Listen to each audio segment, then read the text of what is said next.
The Taliban, Part 1. I need to write this down while I still remember it the way it happened, and not the way the Hollow wants me to remember it.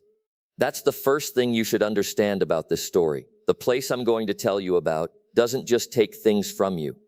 It edits you. It goes back through your memories with a red pen and crosses out the parts that would make you run. I've caught it doing this to me twice now. Both times I only noticed because of this journal, because the words on the page didn't match the words in my head. So whatever you do, believe the version I'm writing now, even when I stop believing it myself. My name is Daniel Mercer. 14 months ago, I was living in a one-bedroom apartment in Columbus, Ohio, working a help desk job I hated, eating dinner alone over the sink most nights. I was 34 years old, and I had exactly one living relative I'd ever met in person, my Uncle Amos, my mother's older brother, who owned a sheep farm in a valley in the Appalachians that the maps call Caro Hollow, and the locals just call the Hollow. I'd been there once, when I was 9. I remember almost nothing about that visit except two things. The first is that the valley was the greenest place I'd ever seen, green in a way that felt wet and alive even in the air, like the color had a smell. The second is that my mother cried the whole drive home, quietly, with her face turned to the window, and when I asked her why, she said, "Because your uncle can't ever leave that place, baby, and he was the best of us." I thought she meant he loved it too much to leave.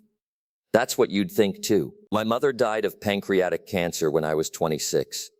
My father had been gone since I was a toddler. Gone as in left, not died, though by now I suppose he might be both. So when the letter came last spring, addressed in handwriting so careful it looked drawn rather than written, I was the only Mercer left for it to find. The letter was from a lawyer named Eustace Vogel, with an office in Marine County. Not California. There's a Marine County in that part of the state too, a little smudge of courthouse towns on the far side of the ridge from the Hollow.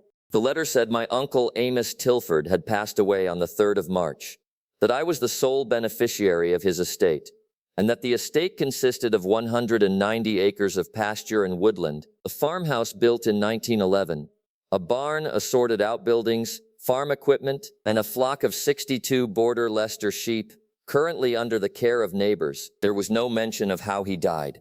When I called the office to ask, Vogel's secretary put me on hold for a long time, and when the lawyer himself picked up, he answered my question before I asked it, which should have been my first warning. "Your uncle died of exposure, Mr. Mercer," he said. "He was found on his own land. It was a cold night and he was an old man, and these things happen out here more than you'd think."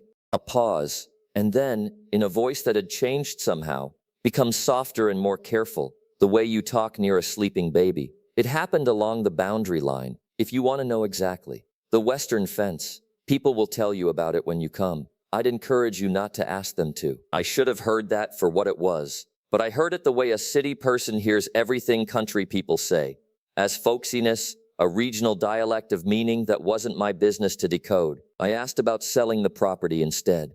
Vogel was quiet for a moment. "You can certainly try," he said, "but the land in the Hollow doesn't change hands much, and never to outsiders. The last parcel that sold went to a family that had been leasing it for 3 generations. My honest advice is to come see it before you decide anything. The house alone is worth the trip. And, Mr. Mercer," again that change in his voice, "come before the end of April if you can. It's better to arrive in spring. There's more daylight to learn things in." More daylight to learn things in. I wrote it off as a figure of speech. You're going to watch me write off a lot of things in this story, and I want you to know that I know. I know. I gave notice at my job 2 weeks later.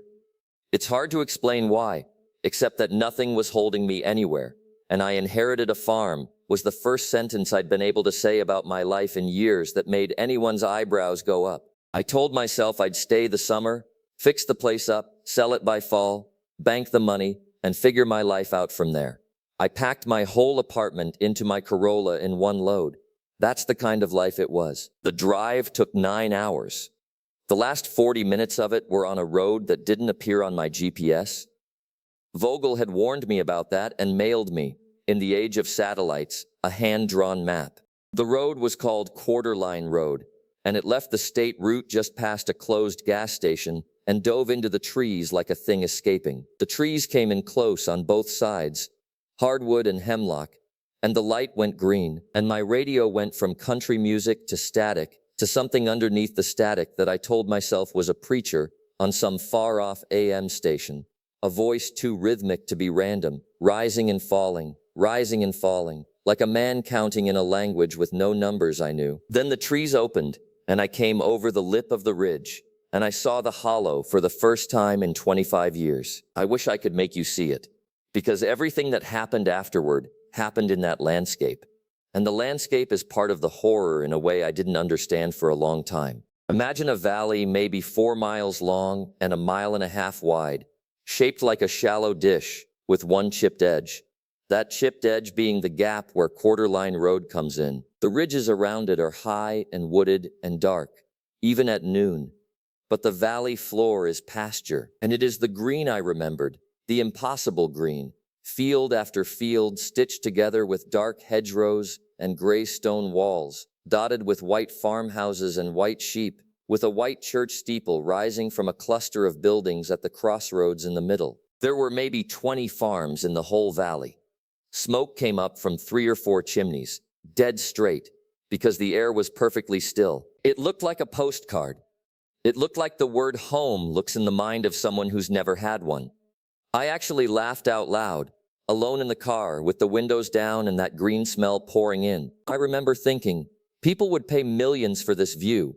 I remember thinking I'd won some kind of lottery. Here is what I did not notice that first day, and didn't notice for weeks, because you don't see absences, you only feel them. There were no birds over the valley. The ridges were full of them. I'd driven through 40 minutes of birdsong with the windows down. But over the hollow itself, the sky was empty, end to end, like a lake with no fish, and the air was still in a way that air over a living valley never is. And one more thing. From the ridge, if you look carefully, and I have stood on that spot many times since and looked very carefully, you can see that every gate in the hollow, every single wooden gate on every fence on every farm, has a row of small notches cut into its top rail. Neat, evenly spaced, hand-cut notches. Some gates have a few, some have dozens. From the ridge, they just look like decoration, like a local style. They are not decoration, they are a count. The whole valley is a ledger. If you know how to read it, the gates, the door frames, the beams of the barns, the pews of that white church, everything that lives in Carrow Hollow gets counted, friend, and everything counted gets kept. My uncle's farm sat at the western end of the valley, the last property before the pasture gave up and the woods took over. The mailbox at the end of the lane still said Tilford in stick-on letters, and below that, screwed into the post, was a small brass plate, green with age, that said No, 19. I'd learn later that every farm in the hollow has a number, and that the numbers matter more than the names. The house was better than I dared hope. White clapboard, deep porch, tin roof gone soft orange with rust at the edges. Inside it smelled like wood smoke and pipe tobacco and old paper, the smell of a man who had lived alone carefully for a long time. The furniture was heavy and good. The kitchen had a wood stove and an electric one. There were books everywhere, more books than I'd ever seen outside a library. On shelves my uncle had clearly built himself, and not farmer books either. History, theology, mathematics, 3 different translations of Dante. On the desk in the front room sat a green-shaded lamp, a jar of pens, and a leather blotter. And the blotter was empty in a way that looked recent, a clean rectangle of darker leather, where something the size of a large book had sat for years, shielding the surface from light. I noticed that the first evening, the shape of a missing book. Remember it, because I spent a long time looking for what made that shape, and finding it is where this story breaks in half. The electricity worked. The well water was so cold and clean it made my teeth ache. I slept that first night in the guest room. It felt wrong to take my uncle's bed, and I slept like a dead man, 9 hours, no dreams, and woke to the sound of someone knocking on the front door, with the patient rhythm of a person who is prepared to knock all morning. His name was Gideon Crowley, from farm number 18, the next place east. He looked 70 and was probably 85. I'd learned that about the hollow too. That people there age like trees, slow and from the inside. He was tall and dry and had white hair combed straight back, and the kind of pale eyes that look like they've been rinsed too many times. He'd brought eggs, a loaf of bread his wife had made, and my uncle's 62 sheep, which he and his grandsons had walked over that morning and turned into my north pasture, as if that were a normal thing to do before 8 a.m. "You'll want to learn them," he said, nodding at the sheep, while I stood on the porch in yesterday's clothes trying to wake up. Amos knew every head by name. "You won't need names, but you'll need the number. 62. Count them at first light and count them at dusk. Every day, mind." That's not advice. That's how it's done here. If your count comes up short, you come to me before you do one other thing. Before you go looking. Especially before you go looking. Do you understand? If I'm missing a sheep, don't look for it. Come to me first, he said. Day or night. We'll handle it proper from there. I said something stupid and silly about coyotes. He looked at me for a long moment, and his face did a thing I'd see on a lot of faces in the hollow over the following months. A kind of gentle, exhausted calculation. How much do I tell him? How much can he hold? What happens to all of us if I get this wrong? "There's no coyotes in the hollow," is what he finally said. "Nor foxes, nor hawks neither. Predators don't come down off the ridge. You'll have noticed the birds." He watched me realize it. Watched my memory of the empty sky over the green valley snap into place. And nodded slowly, like a teacher. "Things that eat other things can feel when they're outmatched, Mr. Mercer. That's all that is. You'll not lose one head of stock to a wild animal in Caro Hollow. I can promise you that.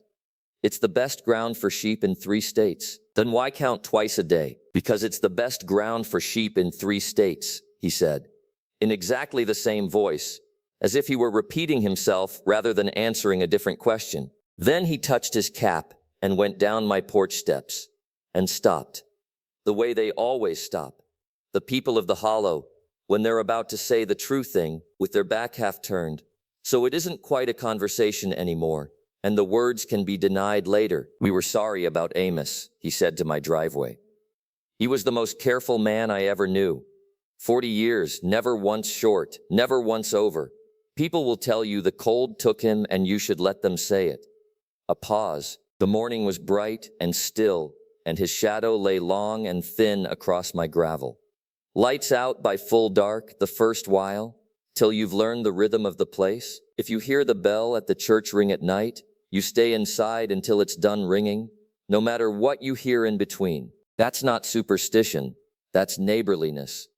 When the bell rings, there's men out working in the dark, and they don't want to be looking out for you too. And son, he turned then and looked at me, and his rinsed out eyes were kind. And that's what scared me, that the kindness in them was the kind you show the sick. Don't be at the western fence after sundown.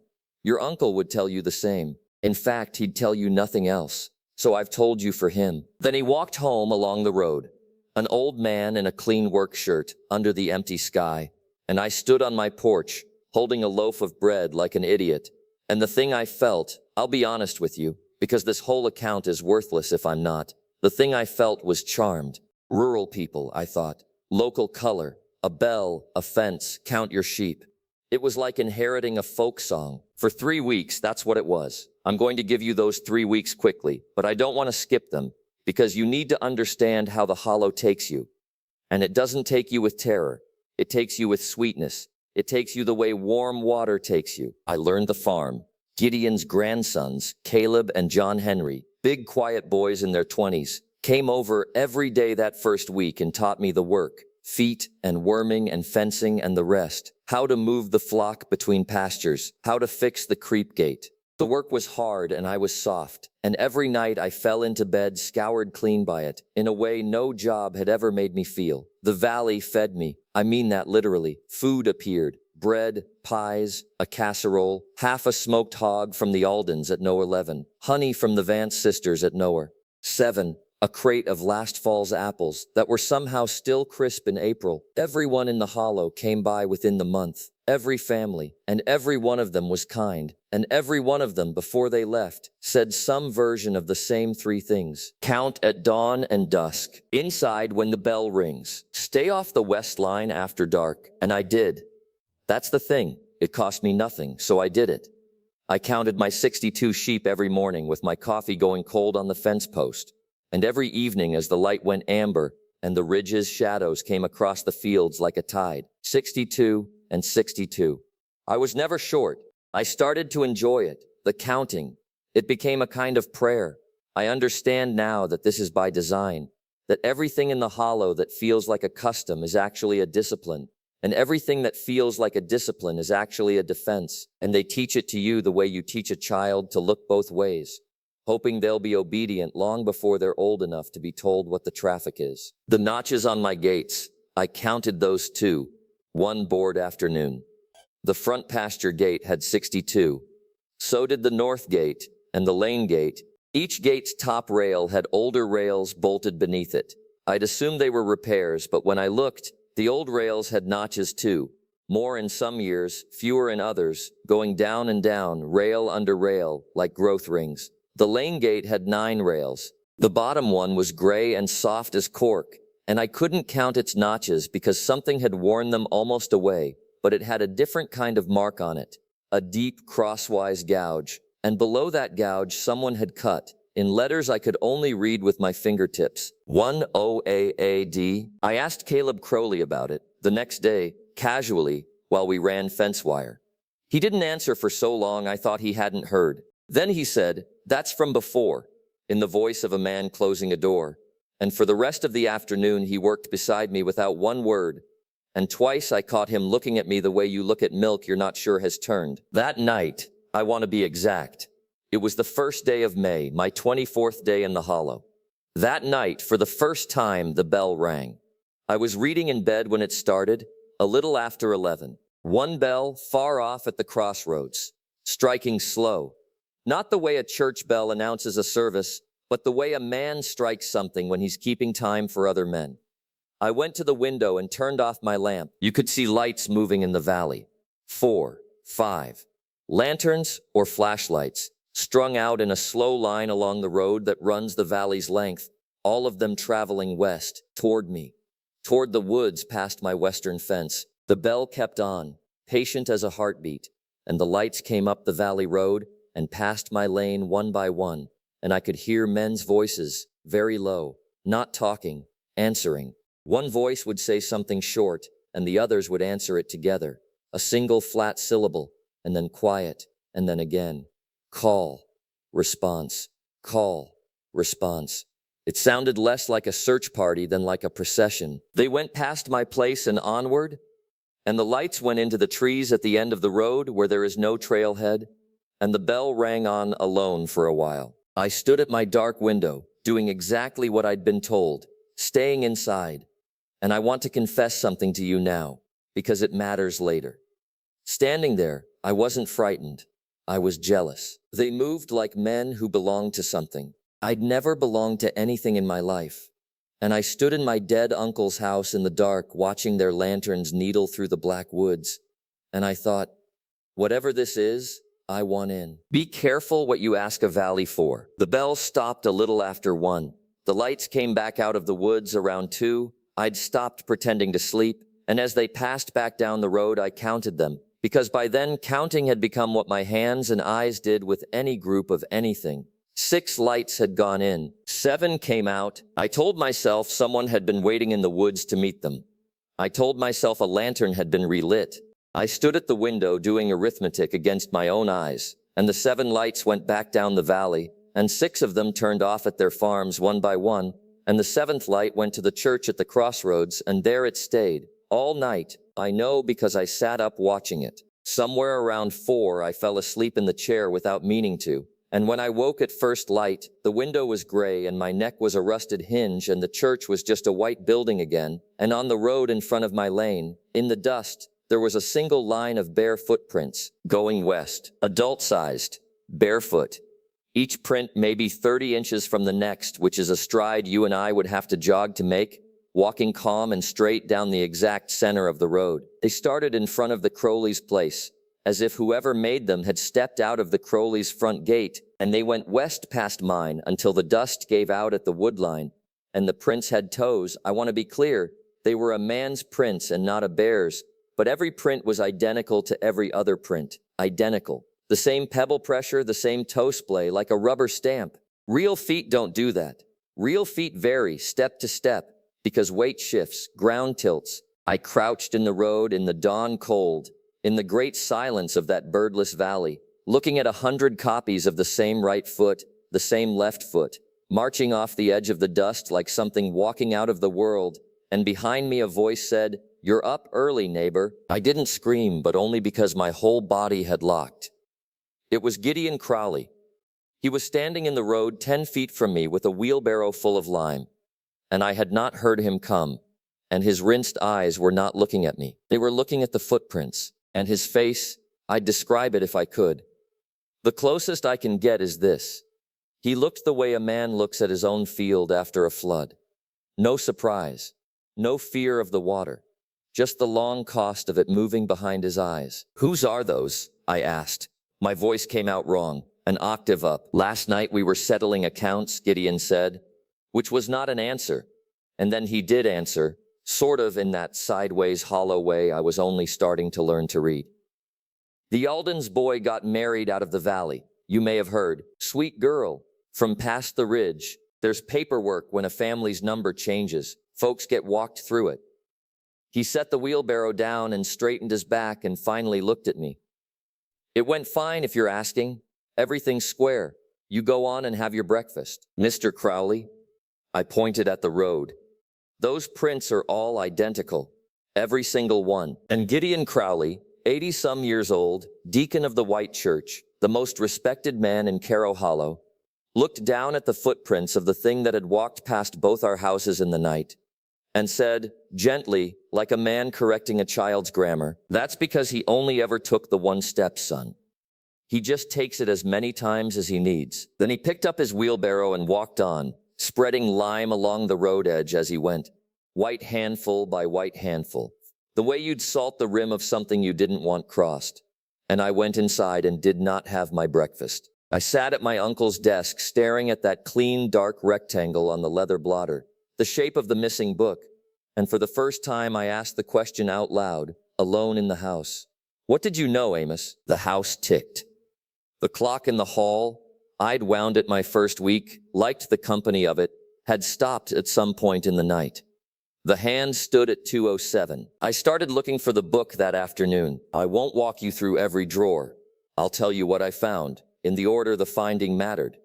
In the desk, 40 years of farm ledgers, meticulous, boring, beautiful, feed weights, lamb counts, wool yields, every animal named. He really had named all of them. The year I was born, he'd had a ewe called Danny, and I sat on the floor and was ambushed by grief, real grief, for this man I'd met once. In the gun cabinet, a shotgun, a rifle, and a box, and in the box, wrapped in oilcloth, an old percussion cap pistol with its barrel plugged with lead, deliberately plugged, poured full, and a paper tag wired to the trigger guard that said, "In my uncle's drawn handwriting, doesn't work. Nothing does. Keep to remember that." In the attic, my mother. A whole trunk of her, letters, photographs, her high school yearbook. They'd written each other every month for 40 years, and I read until the light went and I had to come downstairs to do my dust count. 62, the prayer of it, even that awful day, and then I read more. I learned my mother had begged him, over and over, decade after decade, to leave the hollow. I learned he always answered the same way, some version of the same sentence, polished smoother each year like a creek stone. "You know I'm counted here, Junie. Not needed here, not happy here, counted." And in the last letter, dated this past February, 3 weeks before he died, after the usual news of weather and stock, my uncle Amos had written this, and I am copying it out exactly. "You'll think I've gone soft in my old age, but I'll say it anyhow. I have lately had occasion to look at the church rolls, the old ones, the founding ones, and I have found a discrepancy. Junie, I have found an error in the tally, 90 years deep. All my life I believed our arrangement here was hard but honest. It is not honest. They have been carrying a remainder. I confronted Gideon and the elders, and they will neither confirm nor deny, but I saw Gideon's face, and his face confirmed. I intend to take it up at the settling in March. If the books can be wrong once, they can be wrong twice, and if they can be wrong, then nobody is safe here. Not the babies, not anybody. And somebody has got to stand at the fence and say so out loud. Don't fret. He cannot touch a man whose count is square. That is the whole covenant. And in 40 years, I have never once been short. Your loving brother, Amos. He died March 3rd at the western fence of, I'd been told, exposure. I sat with that letter for a long time, while the house got dark around me, and the two facts ground against each other like millstones. He went to the fence to call out an error in the books, and the books say he died of the cold. I'm an IT guy. I was, anyway. And the one instinct from that whole wasted decade that turned out to be worth anything in Caro Hollow is this. When the system kills somebody, audit the logs. The Hollow's logs were the church rolls, the old ones, the founding ones. So that Sunday I went to church. The church at the crossroads is called Caro Hollow Covenant Church, denomination unlisted, and everyone in the valley attends. Every Sunday, every soul, and I do mean every soul. They bring the babies, they bring the bedridden. The Vance sisters wheel their mother in with her oxygen bottle. And old Tom Feltz, who everyone says hasn't spoken since his wife died, sits in the back pew with his hat on his knee. I'd been politely invited every week since I arrived and had politely not gone. The Sunday after I found the letter, I put on the cleanest shirt I owned and walked to the crossroads, and I felt the valley notice. I can't defend that sentence. I felt it the way you feel a draft. Doors I couldn't see were being marked on a list somewhere. Mercer, no 19, attending. Here is what a service is like at Covenant Church. It is almost normal. That's what I want to get across. The almostness of everything in the hollow, because that's where the fear lives. Not in monsters jumping out at you. In the familiar thing with one wrong tooth. There are hymns, but I knew none of them, and the hymnals are handwritten. There is a sermon. The preacher is a soft, sad-faced man named Reverend Olin Harty. No, 4. And the sermon that day was on Luke 15, the shepherd who leaves the 99 to recover the one lost sheep, which is a famous text about mercy, except Reverend Harty never once said the word mercy. He preached it as a text about arithmetic. The shepherd does not go after the lost sheep because he loves it specially, he said, in the tone of a man reciting safety procedures aloud for the 100th year because the regulations require it. He goes because his flock is a number, and the number is known, and the number is spoken for. A safe fold is not a fold without wolves, friends. It is a fold where the count is kept. Let every house among us examine itself. Is your count kept? Are you square in your persons? For the 100th sheep is not sought out of love. He looked up then, and I swear his eyes found me, the new man, no 19, in the third pew from the back. It is sought because it is owed. And the congregation said, in one flat voice, the same single syllable I'd heard from the lanterns in the dark, square, the way other churches say amen. Afterward, there was coffee and sheet cake in the fellowship hall, and it was warm and pleasant and unbearable. People asked after my lambs. The old rolls, he said, kindly. No preamble, no pretense that I might be looking for the bathroom. Amos asked the same at the end. I'm going to tell you what I told him, Daniel, and I'm going to pray you take it better than he did. The records are not closed because they're shameful. They're closed because they're load-bearing. Do you understand? There are pages in that room that hold this valley up. A man who reads them takes up a piece of the weight, and the weight does not ever set down again.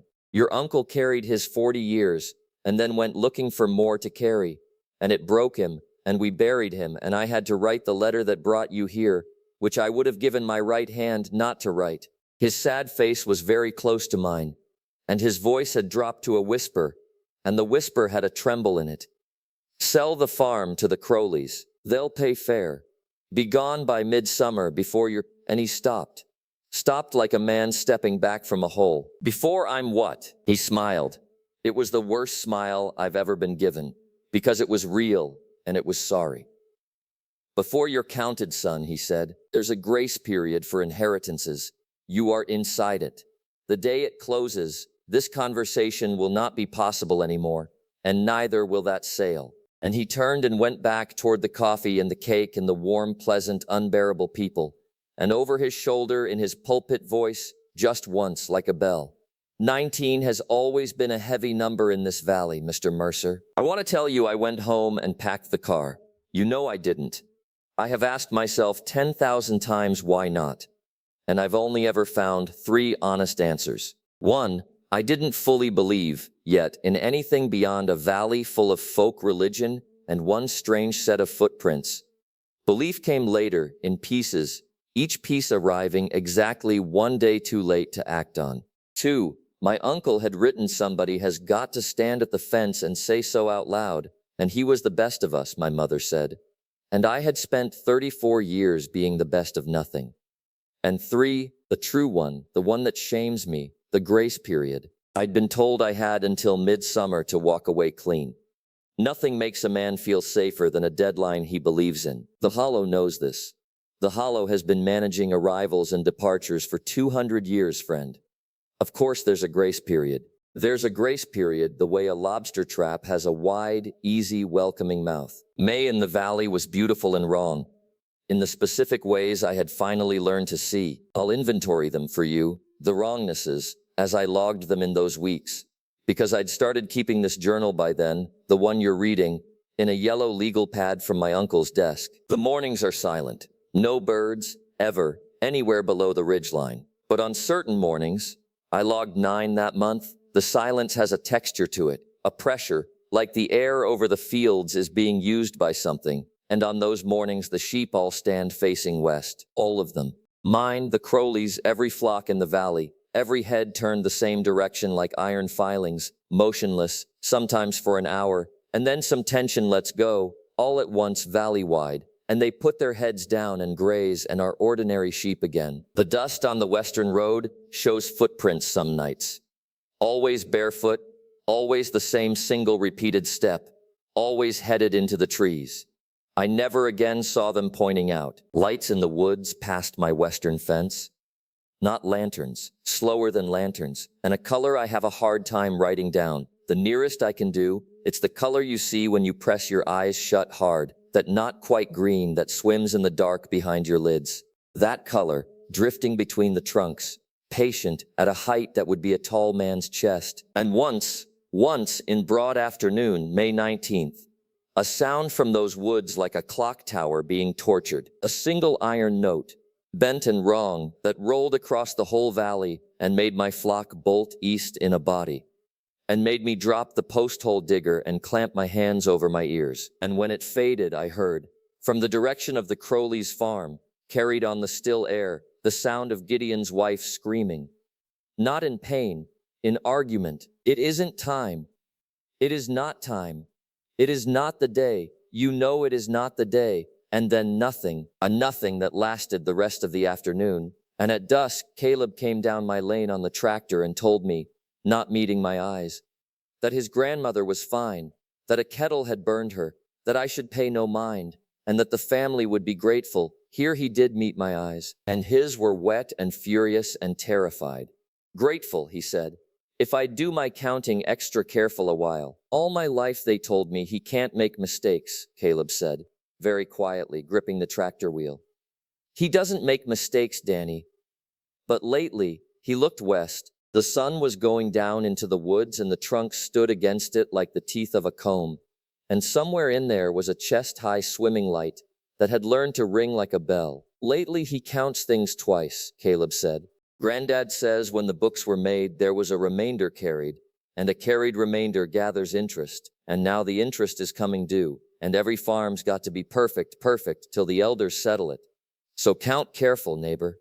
Promise me. I promised, and I counted that dusk like a man defusing a bomb. 62, twice over, 3 times, and they were all there, all 62, and I went inside and barred the door. And that night, May 19th, is the night it stopped being a folk song for good. Because that night, for the first time, the counting came to me. Before I tell you about the night the counting came to my house, I have to tell you about Dot. Because Dot is how I learned what the Hollow does when a number breaks. It happened in the second week of May, between the wrongnesses I've already listed, and I left it out of order because even now, a year and a lifetime later, it is hard for me to write. Dot was a U. One of my 62, my uncle's 62, an old girl with a black patch over one eye, which is how she'd gotten her name decades of sheep ago. The name got passed down to whichever ewe wore the patch, Caleb told me, the way the number got passed down to whoever wore the farm. I liked her. She was greedy and clever, and she'd learned the sound of my feed bucket from 3 fields away. And on the evening of May 11th, at my dusk count, I got to 61 and stopped breathing. I counted again, 61. Again, walking the pasture this time, checking the ditch, the hedge line, the far corner where the clover grew thick. 61 head, and no black patch among them, and the light going amber, then rose, then gray, and every rule I'd been given since the day I arrived stacking up in my chest like stones. If your count comes up short, you come to me before you do one other thing, before you go looking, especially before you go looking. And here is my shame, and I'll set it down plainly. I looked. Of course I looked. I was a man from Ohio standing in a field at dusk, and a sheep was missing. And sheep get stuck in brambles and roll into ditches, and there are no predators in the hollow. Everyone said so. And the western woods were right there. And I thought I could hear, a bell. Not the church bell, a little bell. A tin can of a bell. The kind you'd hang on a lead yew, tonking softly and unhurried, somewhere inside the tree line, past the western fence, in the last of the light. I got as far as the fence. I want credit for that. Whatever the count against me ends up being, I got one hand on the top rail of the western fence at full dark with a flashlight in my other hand, and that little bell tonking patiently 30 yards into the black trees. Exactly 30 yards. I somehow knew exactly far enough that a man would have to fully commit, lose sight of the field behind him, and what stopped me, in the end, wasn't obedience. I'd like to say it was. It was the rhythm. I stood with my hand on the rail, and I listened, and the bell went tonk, tonk, tonk, with the perfect periodicity of a metronome, of a dripping tap, of a thing with no legs and no neck and no grass to dip its head toward, a thing that had never been a sheep, making a sheep bell sound the way a fisherman makes a lure wiggle, and in the space between 2 tonks it adjusted. The interval shortened, very slightly, the way a salesman leans in. It had noticed my hesitation, and it was sweetening the deal. I took my hand off the rail. The bell stopped. Not faded, stopped, mid-swing, the way a recording stops, and the silence that came after had that texture I told you about, that pressure of attention, and I walked backward across my own north pasture, the whole quarter mile, because I could not make myself turn my back on the trees, and the sheep, my 61, stood bunched in the corner by the barn, all of them facing west, watching me come back, is what I believed. What I believe now is that they were watching to see whether what came back out of that field was still me. I went to the Crowleys. It was full dark, 9 o'clock, and the whole household came awake at my knock, with a speed that told me everything. Nobody in that house had been deeply asleep. Nobody in the hollow, I think, has been deeply asleep in 200 years. I stood in their kitchen under the hanging lamp and said, "Dot's gone. I'm short, 61. And I watched the word short go through that family like current through a wire. Gideon's wife, Hesper, put her hand flat over her mouth. John Henry was sent at a run, in the dark, to ring the church bell. That was the second time I heard it, and I learned that night that the bell is a tally too. They ring the farm's number, 19 strokes, and every family in the valley counts in their kitchens and knows. And then Gideon Crowley put on his coat and took down a lantern and said the strangest, most matter-of-fact thing. What was she worth to you, son? Think before you answer. Not money. Don't think money. Think what she was worth. I didn't understand. I said something about her being a good A, an old A, my uncle's A.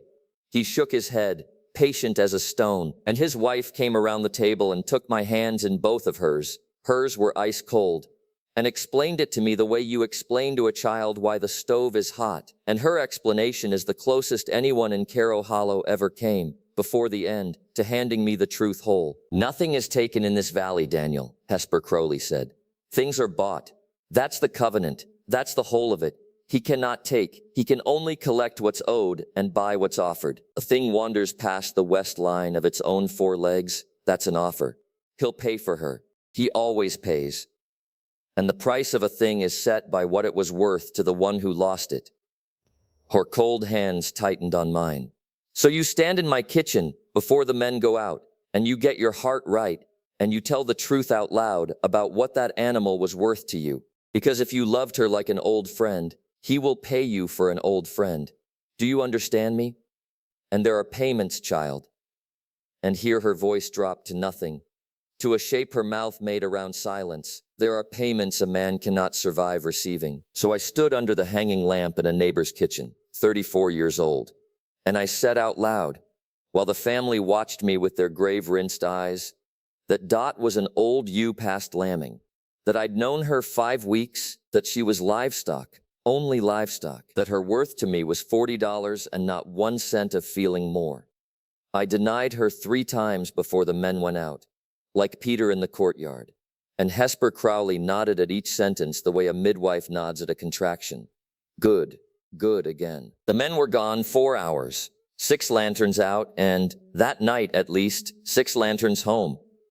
They wouldn't tell me what they did at the tree line, and to this day I don't know, though I know it involved the lime, and a call and answer in words I recognized months later when I finally read the founding rolls. And Gideon's blood, he came back with his left hand wrapped and waved it off as wire cut, and it wasn't wire cut. And at dawn, when I walked out to do my count with my heart in my mouth, there were 62 sheep in the north pasture. Dot was back, black patch, greedy bleat, trotting to the fence at the sight of my bucket, alive, whole, uninjured. I want to be careful here, because this is the hinge of it. There was nothing wrong with her that a vet could have found. What was wrong was $40 worth of wrong, exactly the worth I'd sworn to. She knew the bucket, but not me, would never again come to my voice, only to the grain. She grazed at the precise center of the flock, never at its edge, as if she'd been issued a position. She cast a shadow that was always, no matter the hour or the sun, exactly the same length. And she faced west even when the others didn't, even at the trough, even in the rain. I saw this once through the barn window and did not sleep after it, even alone in the fold at midnight, standing in the dark in her assigned place at the center of her sleeping sisters, head up, black patch like a hole in the world, facing the western trees with the rigid courtesy of an employee facing a boss. They returned my sheep the way an insurance company returns a totaled car. The number was square, the ledger was clean, 62 head at farm numbers, 19, paid in full, and if what came back was a $40 copy wearing Dot's fleece, well, friend, the books don't have a column for that, and in Caro Hollow, what the books don't have a column for does not exist. That's what they built in that green valley.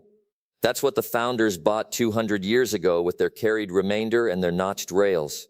A perfect insurance scheme, a god of actuaries, a covenant where nothing is ever lost because everything is priced. And the premium is only this, that you must count what you love out loud twice a day all your life, and you must never, ever let the truth of what it's worth to you appear anywhere outside your own locked heart, because he pays full value. He always pays full value. That is the scariest sentence I know how to write. It was 8 days later that the counting came up my stairs and found the category of me and said 1 and then said 1 again. I woke at 2:07. I know it was 2:07 because the hall clock had stopped at that minute again.